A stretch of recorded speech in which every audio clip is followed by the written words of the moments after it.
ये दुख निवारण होना था। एक कुम्हार का गधा खो गया, गुम हो गया, तो वो ढूंढने के लिए सुबह अपनी उसकी पत्नी रोटी बना दे सारा दिन के लिए, वो बेचारा ढूंढता ढूंढता शाम में रोटी खा के उल्टाया जाए। 4-5 दिन हो गए तो उसकी पत्नी कहने लगी, आप खाना ले जाते हो और खा के वापस आ जाते हो, गधा नहीं ढूंढ पा रहे हो। तो वो क्या कहता है कि भगवान मैं वहां पहुंच ही नहीं लिया हूं जहां गधा है, वहां पहुंच जाऊंगा तो ले आऊंगा उसमें। तो हम अभी तक परमात्मा के पास पहुंच ही नहीं लिए थे जहां हमारा काम सरे। अपने जा रहे थे कोई गंगा में नहाने के लिए, कोई कित धागा बांधने के लिए, फिर उसने खोलने के लिए, ऐसे भंडारे रखे थे। वैसे कई भक्त आते हैं जो बोले जी हमने धागा बांध रखा वैष्णो देवी का और नैना देवी का वृक्ष का धागा बांध काटे और फिर जो मन्नत मानते हैं मेरी मन्नत पूरी होगी तो खोलन उड़ावांगे इसमें। तो वो कहते हैं हमने ऐसे मन्नत मान रखी है, वो धागा खोल काटना पड़ेगा फिर नाम लेंगे। ऐ तेरा गजब, कमाल की बात, आग लागो धागे गए लो मालिक का नाम राम मर गए ताने जान में के मेरा सांस का क्या भरोसा, राय में रह जा। अब समझा है तो सर दर्पा, काल करे सो आज करे, आज करे सो अब, और पलमा पर लय हो जाएगी फिर करेंगे कब। तो ऐसे बहका रखा था हमारे को।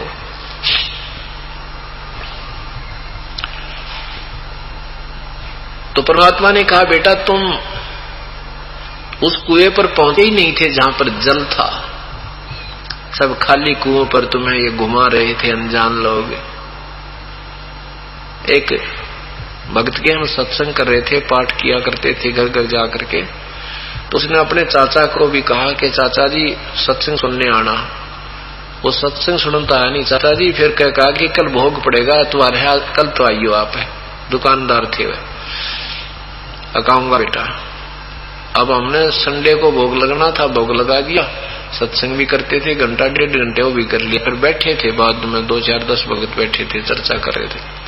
तो वो चाचा जी आया, उसका तिलक ला रखे नो तिलक की तिलक लो आ रहा, की टेक्का लो आ रहा। तो वो सेवक बोला चाचा भोग पड़ लिया, लेट हो गया, वारी आया। तो भाई बेटा आज 5 मंदिर में जाकर आया मैं, उस मंदिर में, उस मंदिर में, शमशान घाट आड़े पर, हनुमान आड़े पर, शिवजी आड़े पर, वो शीतला माता आड़े पर, सारे गिना दिए।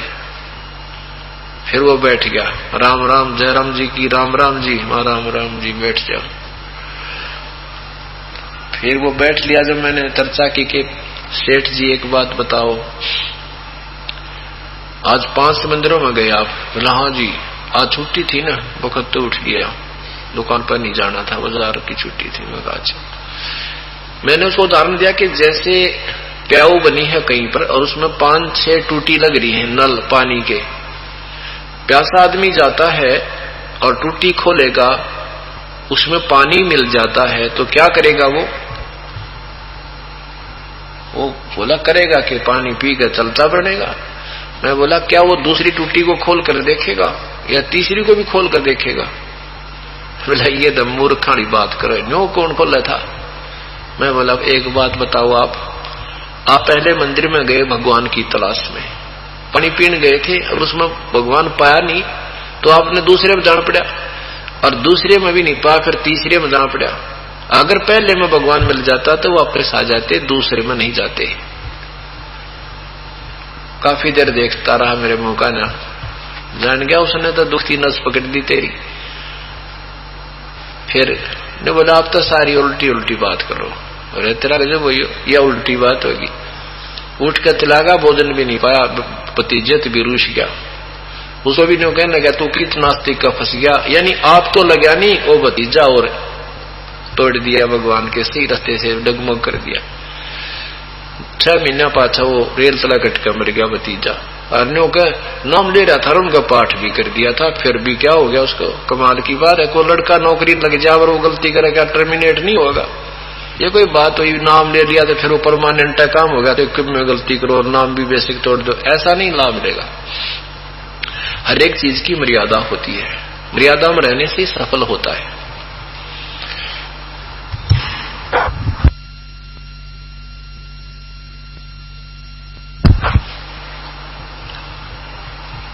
तो नल और नील को परमात्मा समझा रहे थे, बेटा तुम इन खाली टूटी खोल ध्यान दो थे बताई।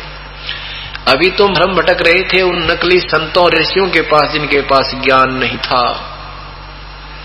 गुरु बिन कहू न पाया ज्ञाना, जो थो था बुछड़े किसाना। गुरु बिन वेद पढ़े सो प्राणी, समझे न सारे रहे अज्ञानी।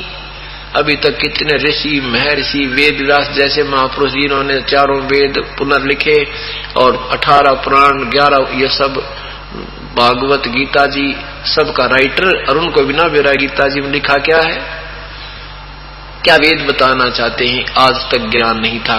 या तो परमात्मा ने स्वयं आकर के बताया था, और या फिर दास के ऊपर मेहर की है उनके उस अमृत ज्ञान को समझकर आपके पास वही ज्ञान उन्हीं का प्रदत्त आप तक पहुंचाया है। अब बीच में किसी को भी इस मार्ग का ज्ञान नहीं था, और जिनको ज्ञान था उनको उनसे किसी ने स्वीकार नहीं किया, क्योंकि पहले हम अशिक्षित थे। अब परमात्मा ने इसी समय के लिए ये भंडार खोल दिया, इसी की इंतजार की। अब ये सत भक्ति युग हो गया और ये कई हजारों वर्ष तक चलेगा। यदि ये मार्ग नहीं चलता, ये ज्ञान हमें नहीं मिलता, तो 100 वर्ष के बाद इंसान को इंसान सरिया मारने लग जाता, लूटने लग जाता। इतनी हवस बढ़ गई है माया की। अब हमें हवस माया की नहीं है, हमें माया तो भगवान अंगत दे देगा। जिसके लिए हम लूटा करते थे, खसोटा करते थे, चोरी करा करते थे, ठगी करते थे, वो तो करनी नहीं पड़ेगी, हमने वैसे ही दंड देगा। वो पाप बच गए और शुभ कर्म बनने लग गए, और धन इतना दे देगा हम लूटेंगे नहीं, भूखे मर जाए रह सकते हैं, किसी को लूटेंगे नहीं, दुखी नहीं कर सकते।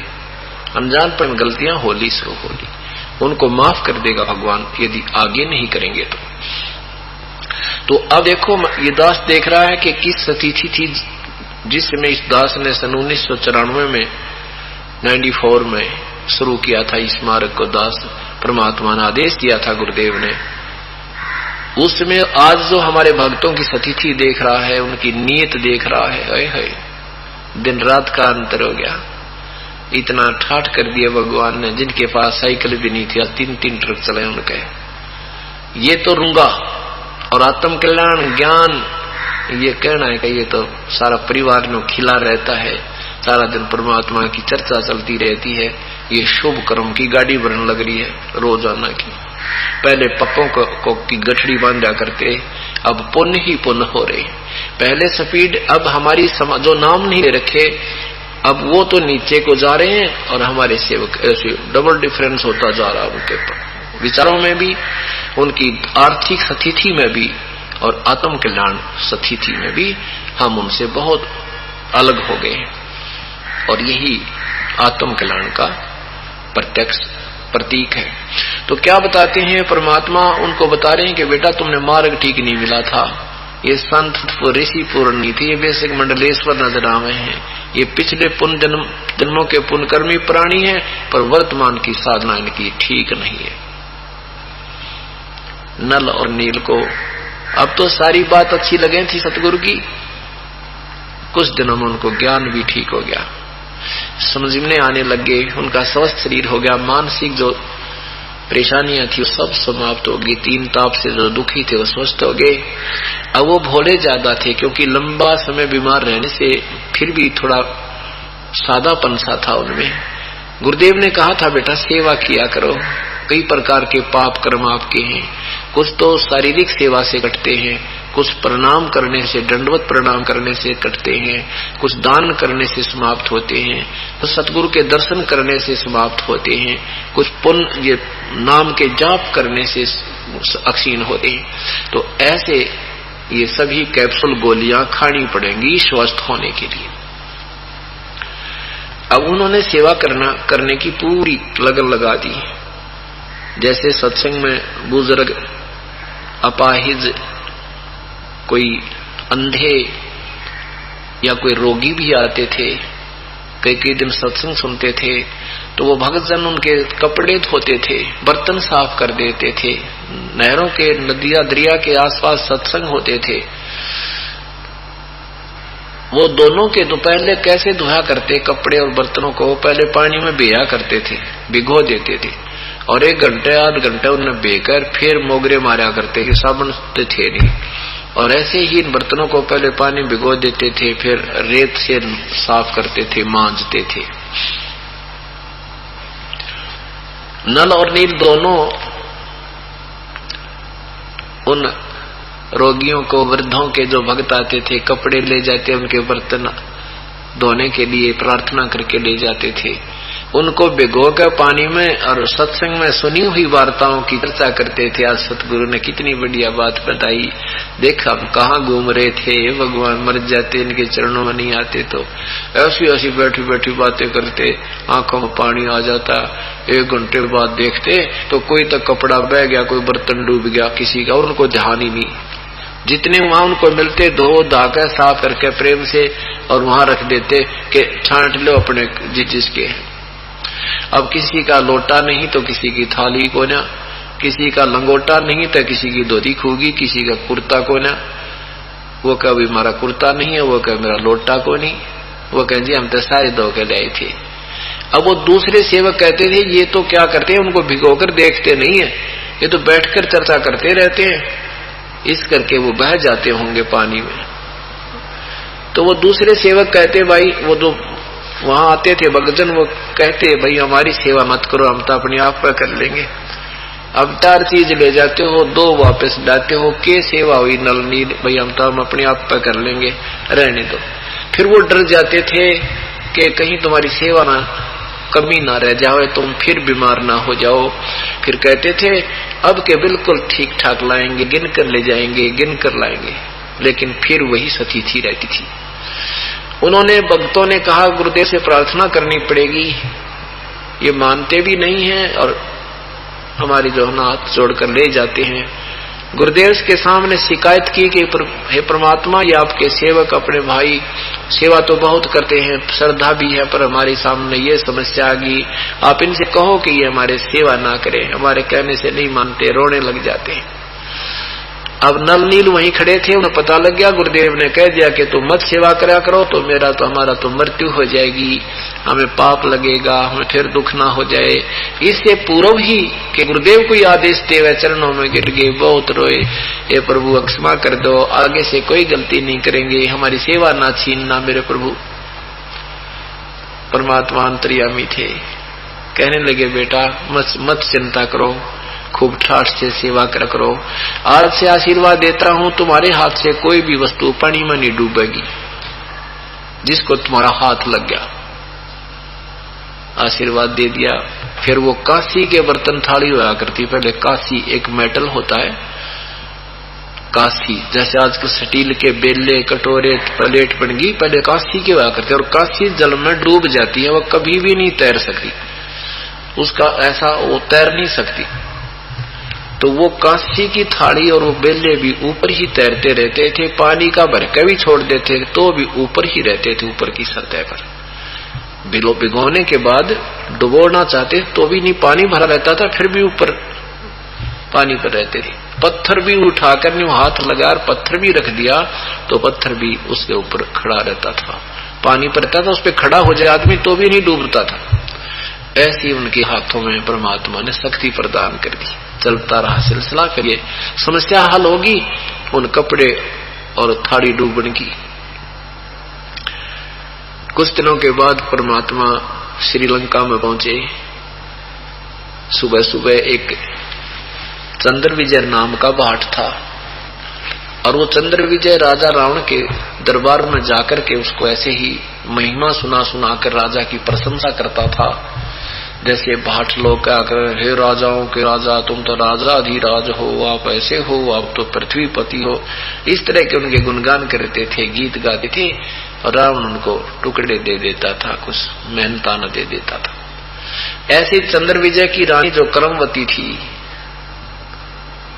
चंद्र विजय की रानी जो करमवती थी, वो भी चंद्र विजय की पत्नी जो करमवती थी, वो रानी मंदोदरी, रावण की रानी मंदोदरी के यहाँ जाती थी, और उसको अच्छे बुरे चटकले सुनाकर, ये बेवकूफ सी कहानी सुना कर रानी ना हंसाया करती थी।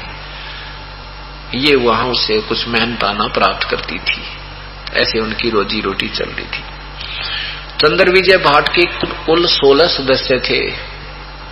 सारे परिवार में बेटे बेटी बहुआ तो सभी 16 सदस्य थे।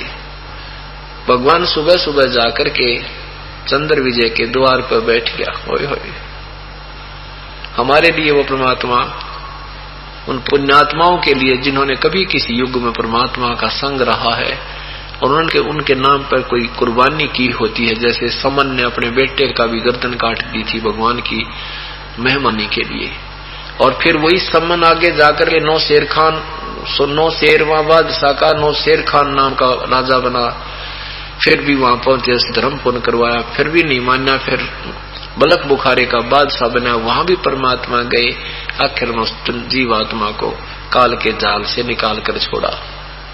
ऐसे ही उस चंद्र विजय कोई पिछले संस्कारी हंस थे, उसके परिवार के सदस्य, और वो चंद्र विजय और कर्मवती उन अपनी प्यारी आत्माओं के लिए परमात्मा वहां सुबह जाकर बैठ गया भिखारी की तरह उनके द्वार के सामने वृक्ष के नीचे। चंद्र विजय सुबह सुबह बाहर निकला, देखा कि ऋषि बैठे हैं, साधु। आज सुबह सुबह दर्शन हुए संत के। साधु दर्शन राम का मुख पे बसे सुहागे, दर्श उन्हीं को होत हैं जिनके पूर्ण बागे। कबीरा दर्शन संत के परमेश्वर आवे याद, लेखे में वाए घड़ी बाकी का समय बाद। के सुबह सुबह और दर्शन संत के विचारों हो, ऐसे विचारों से प्रभावित होकर के चरणों में प्रणाम किया। अब भक्त आत्मा के लक्षण जारी होते हैं और कहा, प्रभु आपके दास की ये झोंपड़ी है, एक बार दर्शन दे भगवान, हमें कुछ सेवा का मौका दो। परमात्मा ने कहा कि मैं जो भक्ति नहीं करते उनके घर आहार नहीं करता, क्योंकि ऋषि रूप में बैठे थे। परमेश्वर चंद्र जी कहने लगे, हम भक्ति करते हैं महाराज, हमारा राजा रावण है ना, शिव की भक्ति की थी, हम भी शिव जी की भक्ति करते। परमात्मा कहते हैं शास्त्र विरुद्ध साधना है, शास्त्र विधि को त्याग कर जो मनमानी पूजा करते हैं हम उनकी भी भोजन नहीं ग्रहण करते। अब चंद्र विजय एकदम चुप हो गया, भाई ऋषि जी ये बात कैसे कह रहे, लेकिन पहले वाद विवाद नहीं करते थे संतों के साथ, सुनते थे कि भगवान हम तो शिव जी की भक्ति करते हैं, सर्वेश्वर है, महेश्वर है, मृत्युंजय है। परमात्मा बोले, नहीं बेटा ये मृत्युंजय नहीं है। पूरी कहानी सुनाई, सारी सृष्टि सुनाई, 2 घंटे बैठे रहे, सृष्टि रचना सुनाई। फिर चंद्र विजय कहने लगा, परमात्मा एक बार दर्शन दो, आपका दास उपदेश लेगा आपका, मुझे अभी दे दो मालिक।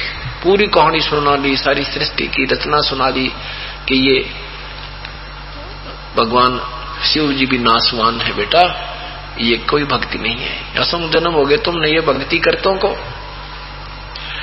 घर ले आए, 2-3 दिन परमात्मा को घर रखा, अन्य परिवार के सदस्यों को समझा, पर परिवार के सदस्य नहीं माने।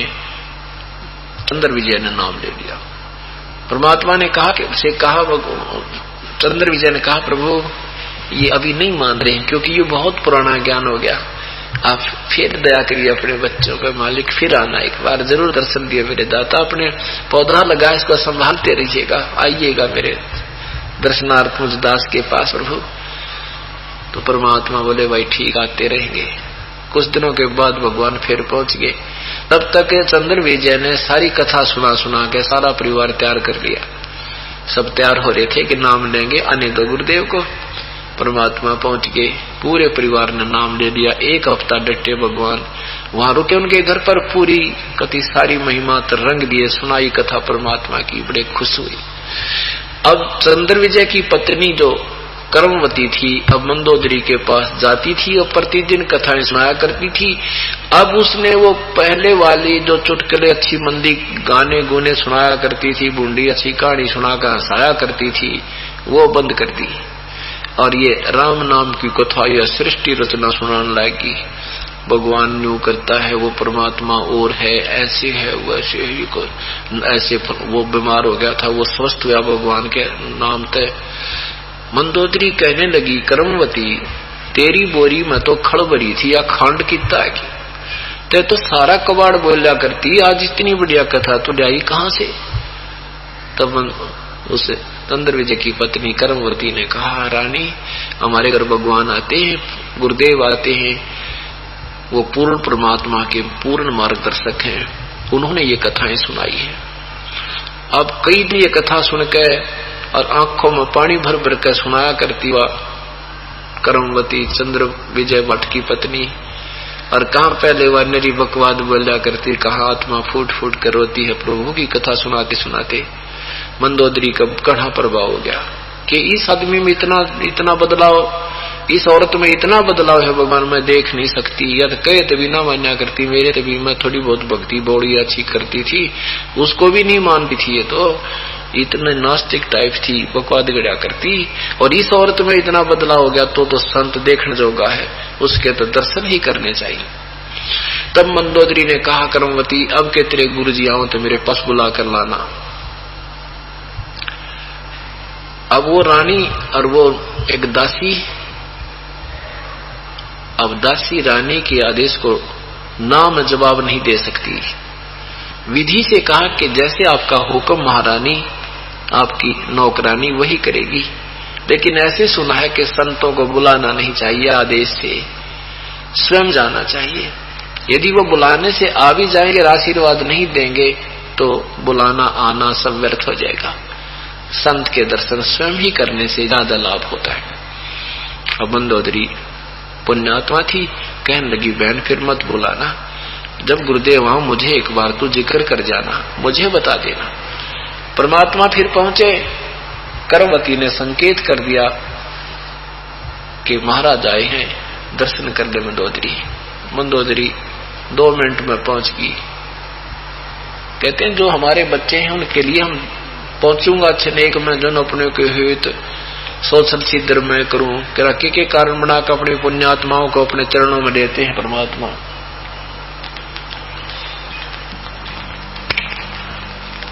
तो मंदोदरी ने प्रणाम किया जाते ही प्रभु के चरणों में। फिर कथा वैसे तो कर्मवती ने काफी रंग रखी थी, कथा सुना सुना के तैयार कर रखी थी मंदोदरी। फिर परमात्मा ने भी 2-4-10 मिनट ही उनको प्रवचन किए थे, समझाने की चेष्टा की थी। चरणों में गिर गई मंदोदरी और कहा, प्रभु कल्याण कर दो आपकी बेटी का। परमात्मा ने कहा कि ये फिर और पूजा नहीं करोगी बेटी, ना ये मांस मिट्टी खाना है जो तेरा पति खावे, ब्राह्मण होकर ये दारू पी और मांस खावे, ये साधना नहीं करनी जो ये करता है कि नहीं करूंगी, भगवान जो आपकी आज्ञा होगी वही करूंगी। परमात्मा फिर चले गए। मंदोदरी नाम ले आई। फिर उसने अपने देवर विभीषण से कोई समझाया, वो कथा सुनाई जो भगवान से सुनी थी, फिर नाम महिमा बताई। तो विभीषण ने कहा कि मुझे क्यों छोड़ दिया आपने, मुझे भी बताना चाहिए था, मैं भी उपदेश ले लेता। अगली बार परमात्मा गए तो विभीषण ने भी उपदेश प्राप्त कर लिया। कुछ ही दिनों के बाद रावण ने सीता जी का वन से अपहरण कर लिया।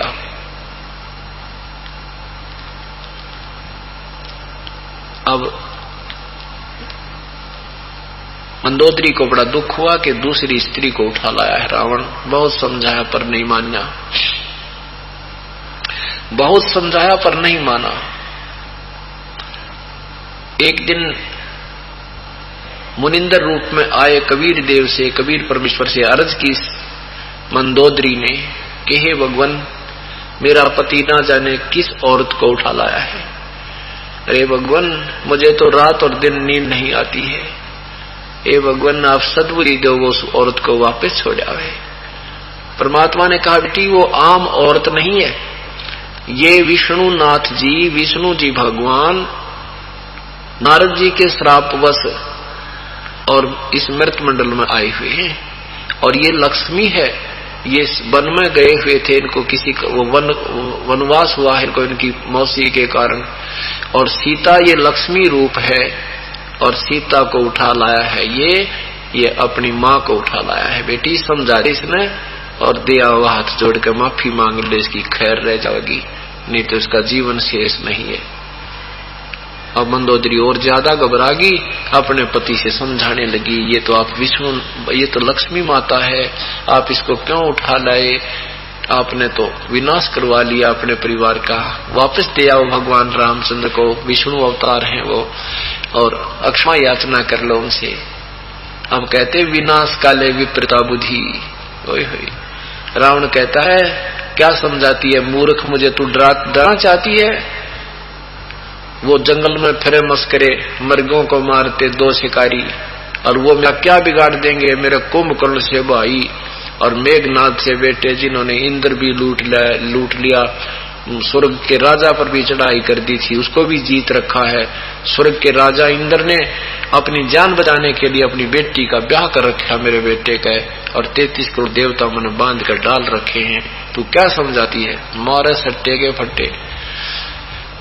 अब मंदोदरी तो बोली ठीक है, रावण तेरा विनाश निपटा लिया, तू नहीं मान रहा है। अपने फिर भगवान आए कबीर देव से, मनिंदर जी से कहा प्रभु मैं तो सारे पचार ली, मान नहीं रहा मेरी एक भी बात को, ए परमात्मा आप दया कर दो, सद्बुद्धि दे दो, मेरा सुहाग बच जा। परमात्मा ने कहा बेटी ये मानेगा नहीं, क्योंकि इसमें अभिमान गणा हो गया। आकाश में उनकी सिद्धि प्राप्त कर ली, शिव जी की साधना करके, इनके पास 8 सिद्धियां हैं, 8 सिद्धि, और इनमें से एक प्राप्त है इसको, इसमें इतना अभिमान हो गया, और 8 भी नहीं हो, ये इस हमारा हम जो मंत्र देंगे उसमें 24 सिद्धि आ जाएंगी, 24, और उन 24 सिद्धियों को भी छुए तक नहीं, उनमें देखे भी नहीं उनकी तरफ, उनकी महिमा का यहाँ पर उनकी महिमा से यहाँ प्रभुता नहीं पावे, उसकी आड़ लेकर के दुष्कर्म नहीं करे, वो जीव परमात्मा पाता है। और इसने तो हल्दी की गांठ पड़ाप करके अपन सारी बना हुआ है। ये क्या बताते हैं, शब्द महल में सिद्ध 24, हंस बिछोड़े विश्व बीसा। हम जो नाम देंगे ये सार नाम जो है आपको, और ये सतनाम, इनमें 24 सिद्धि आ जाएंगी, पर इस 24 को भी छुआ नहीं, इनकी तरफ देखा भी नहीं, इनको कौवे की बीट समझे तो परमात्मा मिलेगा, नहीं तो हल्दी वाली गांठ और पंसारी बन बैठोगे। एक सिद्धि सुरदेव मिलावे, एक सिद्धि मन वृत्ति बतावे, एक सिद्धि हो पवन स्वरूपी, एक सिद्धि हो वे अनुरूपी, एक सिद्धि निस्वासर जागे, एक सिद्धि सेवक हो आगे, एक सिद्धि सुरगापुर ध्यावे, एक सिद्धि सब घट छावे, एक सिद्धि सब सागर पीवे, एक सिद्धि जो बहुजुग जीवे, एक सिद्धि जो उड़े आकाशा, एक सिद्धि परलोक के वासा, एक सिद्धि कष्ट तन जारा, एक सिद्धि तन हंस नियारा, एक सिद्धि जल डूब न जाई, एक सिद्धि जल पैर न लाई, एक सिद्धि बहु चोले धारे, एक सिद्धि नीत तो विचारे, एक सिद्धि पांचों तत् नीरम, एक सिद्धि जो बज्र शरीरम, एक सिद्धि पीवे ना खाई, एक सिद्धि जो गुप्त छिपाई,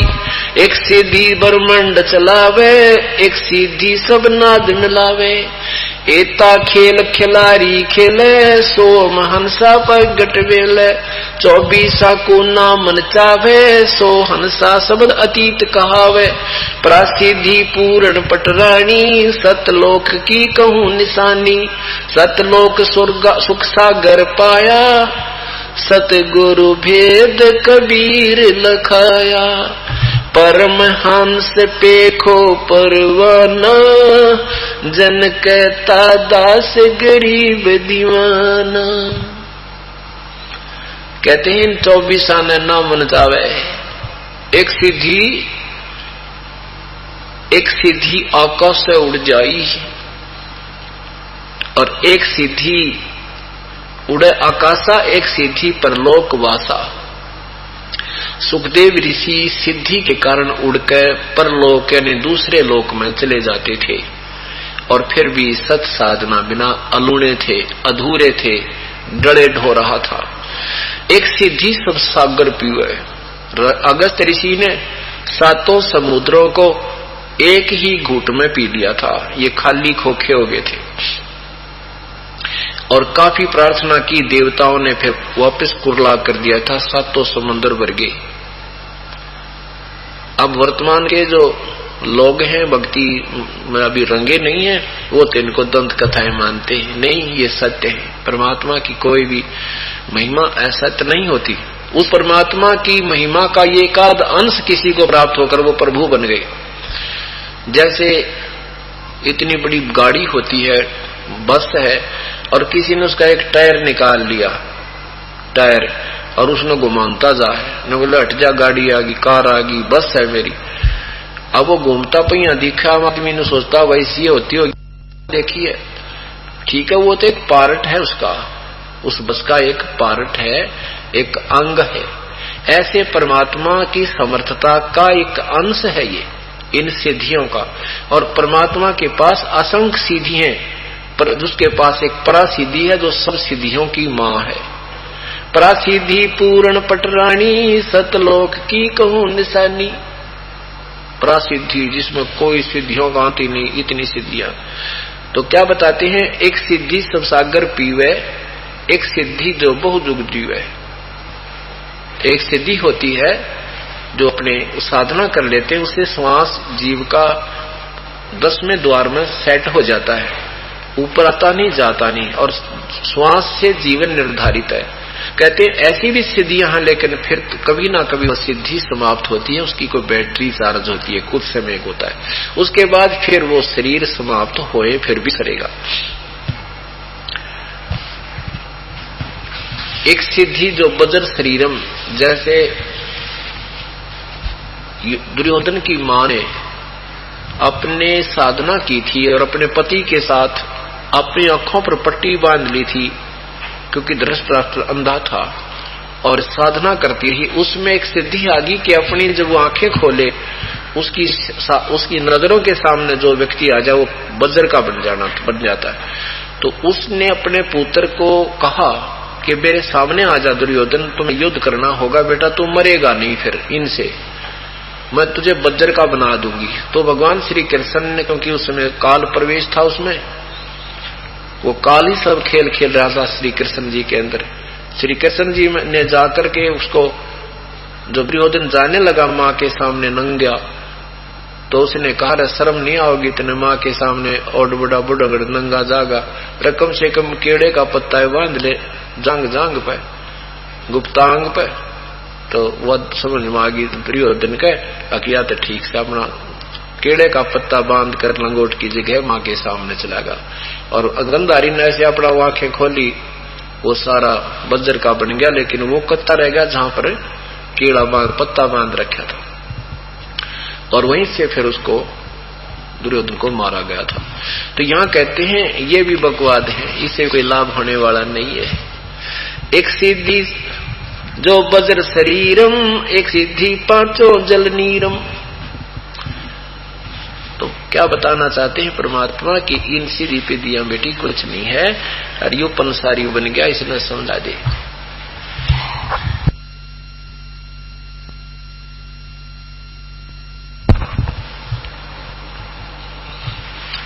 मंदोदरी ने कहा पिताजी मैंने खूब समझा दिया, पर कति नहीं मानता, मालिक आप ही दया कर दो। परमात्मा बोले बेटा ये विनाश काल है, इसका विपरीत बुद्धि हो चुकी है, इसको इतना अंगा 33 करोड़ देवता बांध के गिर रखे, जिनको आज वर्तमान वाले हिंदू सारे पूजा करते हैं देवता ने, जिनको रावण बांधे बैठा था, और हमें इनकी पूजा बताई जाती थी। है तेरा गजब वही। और फिर जिसने स्वर्ग के राजा को भी लूट रखा, ये क्यों कर मानेगा। मंदोदरी ने कहा परमात्मा आप एक बार मेरी अर्ज अगर उचित समझो तो मालिक आप समझा दो, और नहीं मानेगा फिर मुझे दुख नहीं होगा विधवा उनका, और नहीं तो मेरे मन में एक मलाल रह जाएगा कि भगवान कह देते तो शायद वो मान जाता। परमात्मा बोले चल बेटी जाता हूं। अब जो उस दिन क्या था, मीटिंग कर रखी थी उसने, रावण ने, क्योंकि सावधान हो रहे थे कि कोई युद्ध याद हो जाता तैयारी पकड़ो। वो गुप्त मीटिंग थी। पहरेदारों का आदेश दे दिया था कोई भी बाहर से अंदर नहीं आएगा। अब ज्यों ही परमात्मा मुनिंदर साहिब जी वहां प्रकट हुए, जाकर खड़े हो गए द्वार पर, कहा द्वारपालों से कि कहो राजा रावण से प्रार्थना करो मेरी कि ऋषि मुनिंदर आपके दर्शन करना चाहता, आपसे मिलना चाहता।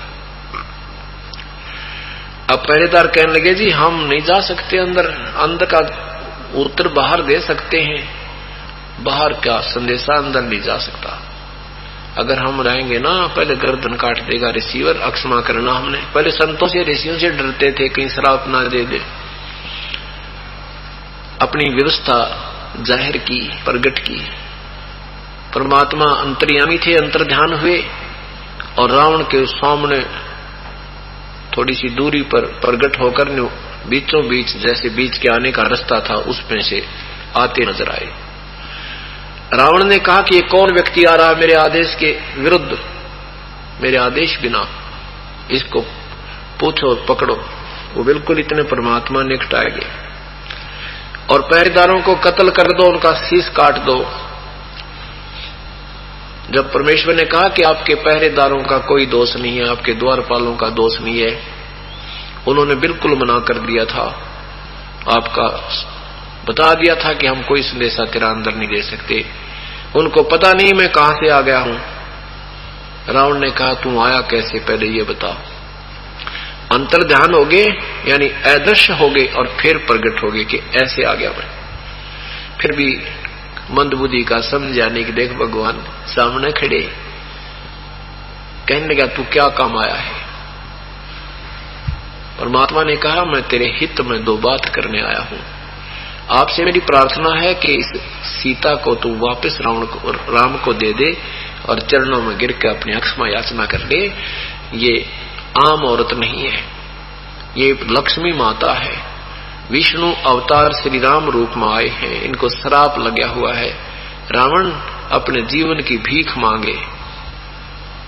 रावण को गुस्सा हो गया, कहने लगा मैं तू मुझे शिक्षा देने आया है, तो लगता उसी का दूत है। तलवार निकाल कर और एकदम ऊंचे मंच से नीचे कूद गया, आसन तय सिंहासन से नीचे कूद गया और ऐसे गुस्से में आकर ला करके, क्यों तमोगुण का उपासक था, शिव जी का पूरा क्रोध भरा था। 100 झोटे मांस खाता था, 100 मटके दारू के पिया करता, रुद्रा गजब हो गया, इतना तगड़ा आदमी था वो। और फिर किसके साथ पहाड़ से टकराने चला। परमात्मा ने क्या किया कि एक सींग निकाल ली झाड़ू की, वो ले रहे थे साथ में झाड़ू की सींग, और जो ही उसने गुस्से में आकर ऐसे तलवार चलाई, परमात्मा ने वह सींख कर दी सामने। ऐसे 70 बार ऐसे कटाए कट अंधाधुंध क्रोध में आकर 70 बार ने गुस्से में 70 बार वो तलवार चलाई। और उस सींख कैसे लग रही है जैसे लोहे के थंब का कड़ाके उठा कर कड़क कटक कटक हो रही है, और सींख को निशान भी नहीं है। रावण का पसीने आ गए, इतने योद्धा आदमी का। ये जान गया कि ये आम व्यक्ति नहीं है, कोई बहुत तगड़ी शक्ति है, लेकिन अभिमान ने चरणों में शीश रखने को नहीं कहा। अभिमानवश परमात्मा के चरणों में शीश नहीं रखा, भीख नहीं मांगी, अपने दुष्कर्मों से रक्षा की, और पसीने पूछता हुआ अपने सिंहासन पर विराजमान हो गया और कहने लगा मैंने तेरी कोई बात नहीं माननी है, तू जा चाहे बैठा रहे। तो पता लग गया मारने से मर नहीं रहा। और रावण के, जिसने राम के छक्के छुटा दिए थे कई दिन तक तय, ऐसे योद्धा और भगवान परमात्मा के सामने उसकी एक भी नहीं चल रही है, जानता हो गया कि ये आम व्यक्ति नहीं है, पर अभिमान जीव का सबसे बड़ा दुश्मन है। राज तजना सहज है ये सहज त्रिया का ने, मान बढ़ाई ईर्षा वही दुर्लभ तजना ये मान गर्भ, ये अभिमान जीव से नहीं छूटता। नहीं तो मौका था चरणों में गिर जाता, ये भगवान अक्षमा कर दो मुझे। परमात्मा वापस आ गए और कह दिया, बेटी मैंने जो कहना था उसको सब कुछ बता दिया, पर वो नहीं मान रहा। तब मंदोदरी ने कहा कि परमात्मा अब आपकी बेटी विधवा भी हो जाओगी, कोई दुख नहीं मुझे, नहीं ये मेरे मन में कांटा खटकता रहता, बेशक ये मरो चाहे बाढ़ में जाओ, मैं अपनी भक्ति नहीं छोड़ सकती। विभीषण ने आकर बताया अपनी भाभी से कि मंदोदरी आज तो गुरुजी मार दिए होते भाई ने, ये तो परम शक्ति थी नहीं, इतना गुस्सा मैंने जीवन में नहीं देखा था। वैसे तो क्रोधी हैं ये, पर आज जो इनमें क्रोध देखा है भगवान, इन्हें तो सब कुछ माफ कर दिया था, लेकिन परमात्मा एक सींक ले रहे थे झाड़ू की, इसमें 70 वार करे और रावण की तलवार तो थाम न काट दे और सींक का निशान नहीं हुआ। मंदोदरी कहने लगी अपने कर नहीं पाओगा, हम क्या करें, नहीं मानता। तो उधर से क्या होता है कि सीता जी की खोज हो जाती है।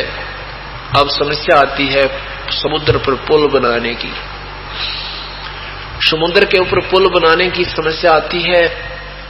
3 दिन तक भगवान श्री राम समुद्र में घुटनों पानी में खड़ा होकर के क्षमा याचना करता है समुद्र से कि समुद्र जल्द ही हे सागर राज मुझे रास्ता दे दे, मैं बहुत दुखी हूं। सारी कहानी बताता है, ऐसे ऐसे मेरी पत्नी को रावण ने उठा लिया है, बहुत परेशान कर रखा है, 33 करोड़ देवताओं को भी उसने कैद डाल रखा है, ये सब उपकार का काम करने हम जा रहे हैं, मुझे रास्ता दे दो। लेकिन नहीं, टस से मस समुद्र नहीं हुआ। तीसरे दिन जब समुद्र ने नहीं कोई रास्ता दिया तो कहते हैं श्री राम ने अग्नि बाण मांगा लक्ष्मण से। लक्ष्मण मेरा अग्नि बाण निकाल, ये लातों के भूत बातों से नहीं मानते। जब श्री राम ने अग्निबाण पर त्रंचा पर चढ़ाया, उसी समय उस तीर में लपट निकलने लगी अग्नि की। उसी समय ब्राह्मण रूप बनाकर समुद्र बाहर आया और प्रणाम किया और कहा, प्रभु मत फूको मुझे, इसमें पूरा संसार बसा हुआ है, यदि आप इसको जला भी दोगे तो भी ये खंडर बन जाएगा, आपकी सेना पार नहीं हो सकती। ऐसा करो, ऐसी विधि करो कि सर्प भी मर जावे और लाठी भी ना टूटे। श्री रामचंद्र जी ने कहा, फिर ऐसी कौन सी विधि है वो मुझे बताओ। आपकी सेना में, समुद्र ने कहा, आपकी सेना में नल और नील नाम के 2 सेवक और अब आपकी मदद में आए सैनिक हैं। इनके गुरुदेव के द्वारा दी हुई इनको एक शक्ति है, वरदान है, इनके हाथ से पत्थर भी, लोहा भी, चांदी, कांसी भी, ये सब तैरते रहते, ये डूबते नहीं, इनको वरदान प्राप्त है, आप उनकी मदद ले लो। अब देखो पुण्यात्माओं, इन कथाओं से हमने बहुत कुछ सीखना होता है। अब नल नील बुलाए गए कि नल नील इधर आओ, आपको महाराज बुला रहे हैं। नल नील से पूछा कि क्या बेटा तुम्हारे हाथों में ऐसा वर है कि तुम्हारे हाथ से पत्थर तैर जाते हैं? कहा जी। तो राम ने कहा, वही पहले क्यों नहीं आए तुम? मैं 3 दिन हो गए दुखी हो रहे थे, बेटा बताया क्यों नहीं तुमने? तो कह रहे थे जी हम कोशिश तो कर रहे थे, एक दूसरे को कह रहे थे कि हमारे हाथ से पत्थर तैर जाएंगे, पर यह आज्ञा नहीं आने थे। फिर ये हनुमान जैसे बलि खड़े, अंगद जैसे, भाई हमने डर बहुत लगे था कि कहीं एक मार दे, धड़ाका मर जाए। हमने तो प्रार्थना करने की चेष्टा की थी, फिर आप तक नहीं पहुंचने दिया था। अब हमारे हाथ में पूरी शक्ति है। तो श्री राम ने सोचा कि कहा कि एक परीक्षण करके दिखा दो, हमने एक पत्थर उठाओ, रख के दिखाओ। अब यहां बात बिगड़ती है। अब वहां नल और नील में फिर महिमा बढ़ गई, अभिमान बढ़ गया। वहां उन्होंने अपना भगवान याद नहीं किया, प्रथम उस प्रभु को याद नहीं किया, मान बढ़ाई में आ गए और उठा कर पत्थर रखने लगे। कहीं ये मन में, उनके मन में ये आया कि कहीं तुम्हारी महिमा कम ना हो जा, कि न तो किसी तो जंतर मंत्र करके कोई देव तो शक्ति मांगी है, और कहीं तुम्हारे में शक्ति ना महसूस हो और तुम्हारी महिमा ना बने। इस दृष्टिकोण से अंदर में खोट रखते हुए पत्थर उठाया और रखा डूब गया। दूसरे ने भी रखा, वो भी डूब गया। 3-3 4-4 बार, क्योंकि उनको तो वहम था कि हो ही नहीं सकता। दूसरी बार फिर रखा, फिर डूब गया, फिर रखा, फिर डूब गया। और दोनों यावा से होकर बैठ के न्यू करके। अब भगवान श्री राम देख रहा है, भगवान श्री रामचंद्र जी विपर रूप में खड़े समुद्र की तरफ ऐसे देख रहे हैं जैसे कहना चाह रहे हैं कि आप झूठ बोल रहे थे, इनके हाथों में शक्ति नहीं है। उससे पूर्व ही समुद्र ने कहा कि नलनील तुमने गलती कर दी, अपना गुरुदेव याद नहीं किए, उनको याद करो। रे नल नील यतन कर हार, तब सतगुरु से करी पुकारे।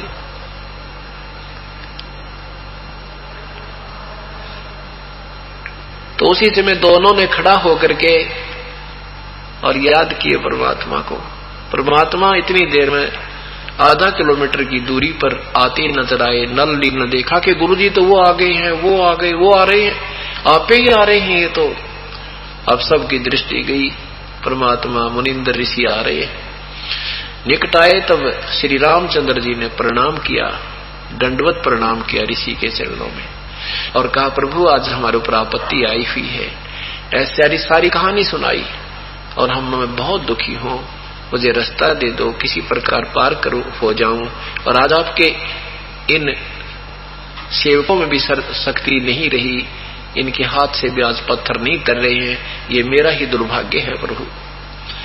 परमेश्वर ने कहा कि नहीं त्रिलोकीनाथ, ना तेरा दुर्भाग्य, ये तो इन नादानों की नादानी है। इनके अंदर अभिमान आ गया और आज से इनके पास ये शक्ति समाप्त है, कभी नहीं आएगी, नहीं दूंगा इनको। अब हमें बताते हैं परमात्मा, याद दिलाते हैं, जैसे माता गर्भ को रख यतन बना, ठेस लगे तो छन होवे त्रि ऐसे भक्ति जावे। जैसे किसी बहन को बहुत वर्षों के उपरांत गर्भ रहा हो और फिर उस बालक की पेट में बालक की कितनी चिंता करती है, कितनी सावधानी बरतती है, चलते फिरते भी धीरे धीरे पैर रखती है, रात्रि में सोते समय करवट लेते समय भी उसको चिंता बनी रहती है कि मेरे गर्भ पर दाब ना हो जाए, मेरा बच्चा खराब ना हो जाए। ऐसे उसको बड़ी सावधानी से प्रफुल्लित करके वो लाल प्राप्त करती है।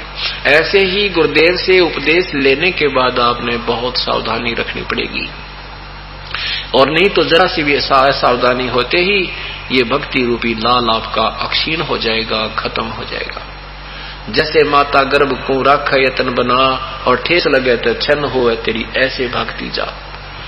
तो ऐसे नल नील की वो शक्ति समाप्त होगी जरा से अभिमान में। तब परमात्मा ने कहा, इनके हाथों से अब कुछ नहीं होगा भविष्य में। तब श्री राम ने कहा, प्रभु दया करो मेरे पे, और मेरे पास मेरे ऊपर इतनी आपत्ति आई है, सीता विलाप कर रही है और 33 करोड़ देवता बंद है, सेना नहीं पार हुई तो ये राक्षस नहीं मर सकता। तब परमात्मा ने कहा कि आ जाओ कि मेरे साथ साथ एक बहुत बड़े पहाड़ के चारों तरफ से, और अपनी सोटी ले रहे थे भगवान एक खुंडी, उसके चारों तरफ के निशान लगाए कि इसके बीच बीच के, ये रेखा मैंने खींच दी है, इसके बीच बीच के पत्थर उठा लो, सारे तैर जाएंगे। अब जैसे कहते वो पत्थर लाए और उसे वो पुल बना, वो तैर गए। नल नील शिल्पकार भी थे, उन्होंने उनको छोल छाल के और वो साथ में जोड़ जड़ दिया। हम सुना करते थे कि हनुमान जी ने राम का नाम लिख दिया इसलिए पत्थर तिर गए। अरे गजब हो, कदे कहा करते नल नील ने पत्थर तिरा दिए, कदे को श्री राम ने पत्थर तिरा दिए। और कहते हैं जगत का पेखना पेख्या धनी का नाम ना लेखा, जो करने वाला उसका जिक्र भी नहीं कहीं पर। क्या करते थे पहले, राम राम कोई शब्द नहीं था। जैसे हम सत्साहेब बोलते हैं, सत्साहेब लिखते हैं जगह जगह, तो ये सत्साहेब हमारा कोड वर्ड है। और सत्साहेब का जैसे पहले राम राम कहते थे, ये मंत्र नहीं था। राम शब्द राम राम कोई बोलता था तो सामने वाले उपदेशी सभी होते थे, सामने वाला समझ जाता था राम क्यों बोला इसने, कि अगर राम नाम नहीं ले रहा है तो लेना शुरू कर दे, वो भगवान का जो मंत्र गुरु ने दिया है। और ले रहा है तो वो कहेगा राम राम राम राम, भाई राम राम, ले रहा हूं जप रहा हूं, ये उद्देश्य होता था। ये सांकेतिक शब्द है। तो हनुमान जी क्या करते थे कि राम राम बोल देते थे, राम राम भाई, के कोई भक्ति ना कर रहा हो तो भजन करो अपना।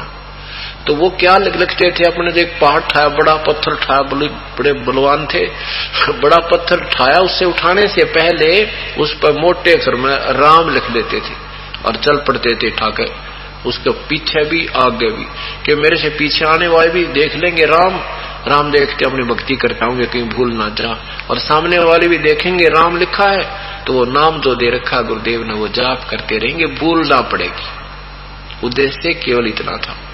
और पत्थर किसने तराए थे? वो कबीर परमात्मा।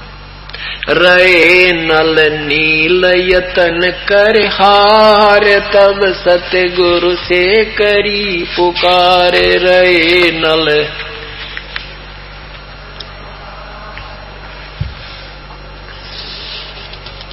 जा सतरे खाल लखी अपार, चलाते रहने वाले। जा सतरे खाल लखी अपार, सिंधु चलाते रहने वाले। धन धन सतगुरु सत कबीर भक्त की, भक्त की पीड़ मिटाने वाले, भक्त की पीड़ मिटाने वाले। धन धन कबीर भक्त की पीड़ मिटाने वाले। डसी सर्प ने जब जा पुकारी, इंद्रमती अकुला। डसी सर्प ने जब जा पुकारी, इंद्रमती अकुलाय। आपने तुरंत करी सहाय बेरूली, मंत्र सुनाने वाले। आपने तुरंत करी सहाय बेरूली, मंत्र सुनाने वाले। धन धन सतगुरु सत कबीर भक्त की, भक्त की पीड़ मिटाने वाले। भक्त की अरे धन धन सतगुरु सत कबीर भक्त की। दामोदर सेठ के होवत आकाज, अर्ज करी डूबता देख जहाज। दामोदर सेठ के होवत आकाज, अर्ज करी डूबता देख जहाज। लाज मेरी रखियो गरीब नवाज, समुद्र से पार लगाने वाले। अर्ज लाज मेरी रखियो गरीब नवाज, समुद्र से पार लगाने वाले। धन धन सतगुरु सत कबीर भक्त की, पीड़ मिटाने वाले। धन धन सतगुरु सत कबीर भक्त की, भक्त की पीड़ मिटाने वाले। भक्त की अरे धन धन सतगुरु सत कबीर भक्त की। कह कर जोड़ दीन धर्मदास, दर्श दे पूर्ण करियो आस। कह कर जोड़ दीन धर्मदास, दर्श दे पूर्ण करियो आस। मेट दो जन्म मरण की तरास, सत्य पद प्राप्त कराने वाले। मेटियो जन्म मरण की तरास, सत्य पद प्राप्त करवाने वाले। धन धन सतगुरु सत कबीर भक्त की, धन धन सतगुरु सत कबीर भक्त की। अरे भक्त की पीड़ मिटाने वाले वाले। धन धन सतगुरु सत कबीर भक्त की, पीड़ मिटाने वाले। कह कर जोड़ दीन धर्मदास, दर्श दे पूर्ण करियो आस। कह कर जोड़ दीन धर्मदास, दर्श दे पूर्ण करियो आस, मेटियो जन्म मरण की तरास, सत्य पद प्राप्त करने वाले जन। मेटियो जन्म मरण की तरास, सत्य पद प्राप्त कराने वाले धन धन।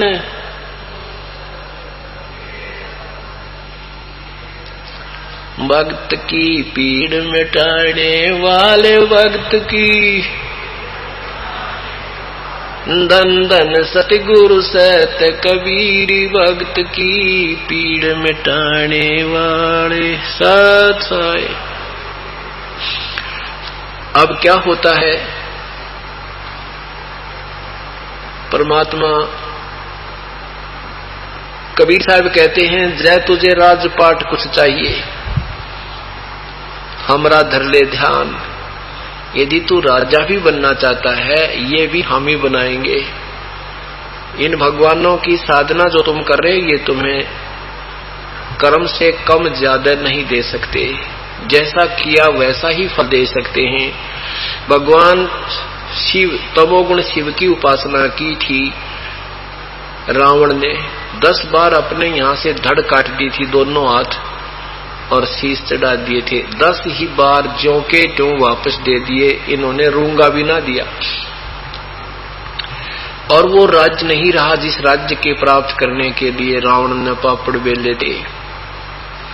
वो राज्य भी और पूर्ण मोक्ष भी उस हंस को मिला जो परमेश्वर की शत भक्ति हृदय से कर रहा था, विभीषण।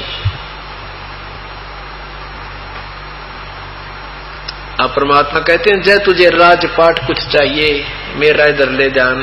यह बीमारी भी मैं काटूंगा तेरी, ये भी रोग मैं ही काट, तेरे जन्म मरण के रोग न काटूं, पूर्ण मोक्ष दूं, और यहाँ की जो तुझे माया की भूख है वह भी मैं मिटाऊं। समर्थ का शरणा गहो रंग होरी हो, भाई कदे न हो काज राम रंग होरी हो। के समर्थ का शरण प्राप्त करो, सदा ठाठ खुशी बनी रहे। होरी माने खुशी, सदा खुशी रहेगी, राम रंग की होड़ी बनी रहेगी भक्ति की। आनंद भक्ति का आपको आता रहेगा, और यहाँ जो सुख चाहिए वो भी तेरे चरणों में पड़ा रहेगा। वो विभीषण को राज दिया रे, कहते हैं 10 मस्तक रावण के काटे और विभीषण को राज दिया रे। उस परम पिता की सत भक्ति करने से विभीषण को राज्य मिला और रावण का विनाश हुआ। अब देखो, हम क्या सुना करते थे, कोई कुछ कहता था ऐसे उससे पत्थर तिर गए, कोई कहता राम ने अपनी शक्ति तरा दिए। और भगवान में शक्ति थी राम में, तो समुद्र के सामने 3 दिन हाथ जोड़े खड़ा रहने की क्या आवश्यकता थी। शक्ति के तो बहुत कुछ लक्षण और भी होते हैं। फिर क्या बताते हैं, उसी रामायण में कथा आती है, युद्ध के समय भगवान श्री राम लक्ष्मण सारी सेना एक सर्पों ने बांध दी। सर्प, नाग फांस बोलते हैं उसको। ऐसे हाथ कर हो, सबके नीचे को हाथ थे और यहां से सर्पों ने उनको बांध दिया, जैसे रस्से से बांध दिया जाता है।